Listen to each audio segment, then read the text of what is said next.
Depuis quelques mois, un vent de révolte gronde en France contre l'usage intensif des pesticides par l'agriculture. Une enquête très regardée de l'émission de télévision Cache Investigation, en février dernier, a mis en relief plusieurs données alarmantes. Une industrie aux mains de 6 multinationales opaques et puissantes, des enfants exposés chaque jour à des dizaines de polluants chimiques, 100% des Français contaminés. Alors peut-on parler d'un scandale des pesticides? Pour bien comprendre, expliquons ce que sont les pesticides et d'où ils viennent. Il existe trois grandes catégories de pesticides. Les herbicides contre les mauvaises herbes, les fongicides anti-champignons et les insecticides contre les insectes. Depuis le soufre et le mercure utilisés en Mésopotamie antique ou dans l'Empire romain, jusqu'au DDT répandu massivement dans les années 50, les pesticides sont depuis longtemps utilisés dans l'agriculture. Mais leur usage s'accélère après la Seconde Guerre mondiale. On estime que de 1945 à 1985, la consommation des pesticides double tous les 10 ans, avec des effets loin d'être tous négatifs. Les pesticides ont joué et continuent à jouer leur rôle dans la lutte contre les famines et l'éradication d'épidémies. La France, par exemple, consomme près de 67 000 tonnes de pesticides par an, ce qui la place au deuxième rang européen derrière l'Espagne, mais tout de même loin derrière le Brésil ou l'Argentine. Depuis la fin des années 90, la consommation a globalement diminué dans l'Hexagone, mais elle est repartie à la hausse depuis 2011. Car les pesticides sont littéralement partout. Dans l'agriculture bien sûr, où certaines cultures comme les pommes ou la vigne nécessitent une trentaine de traitements. Mais aussi dans l'industrie, les tissus, les meubles, les toitures, les façades ou les routes sont concernés. Selon plus de 150 études réalisées dans 61 pays, des résidus de pesticides ont été trouvés dans le cerveau, le sang, le lait maternel ou encore le sperme. La médecine commence à soupçonner les pesticides d'être d'authentiques poisons. Un grand nombre de ces produits chimiques sont classés cancérogènes, toxiques pour l'ADN ou nocifs pour la fertilité. Certains pesticides sont suspectés de jouer un rôle dans le diabète, l'obésité, le cancer du sein, de la prostate ou de la thyroïde. À cette liste, on peut ajouter les troubles de l'attention, l'hyperactivité et même l'autisme.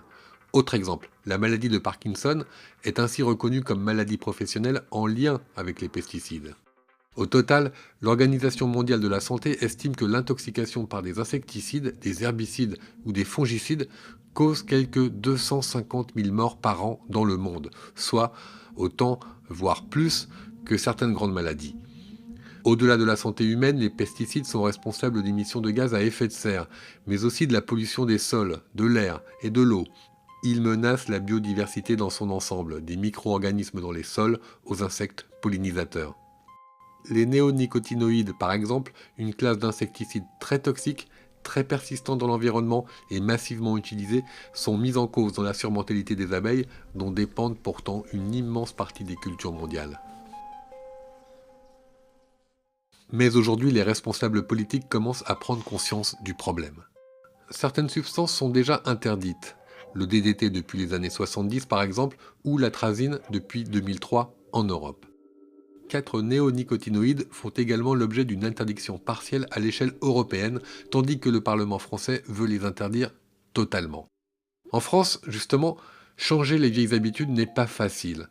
Un plan, Ecophyto, a été lancé en 2009, avec pour ambition de réduire de moitié l'usage des herbicides, fongicides et insecticides d'ici à 2018.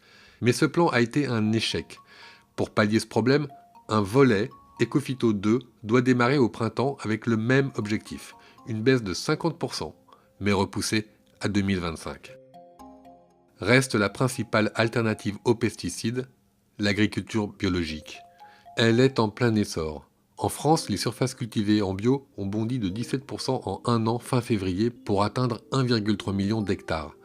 Le nombre de producteurs ayant aboli pesticides et engrais chimiques a progressé de 8,5%. Ils sont désormais 28 725 à se passer de ces produits. Cela représente seulement 6,5% des fermes françaises, mais près de 10% des emplois agricoles. Plus largement, l'agroécologie constitue une solution d'avenir face aux tout pesticides. Priorité aux plantes anti-insectes, à la polyculture, au désherbage mécanique, aux engrais verts. D'autant que les pesticides se révèlent bien moins rentables que prévu selon une vaste étude de l'Institut national de la recherche agronomique. Les dégâts sur les écosystèmes, les frais de santé, Les coûts pour contrôler ces substances, pour assainir les eaux, les frais supplémentaires pour acheter des produits bio, la perte de rendement due aux résistances développées par les ravageurs ou les mauvaises herbes sont autant de coûts cachés des pesticides.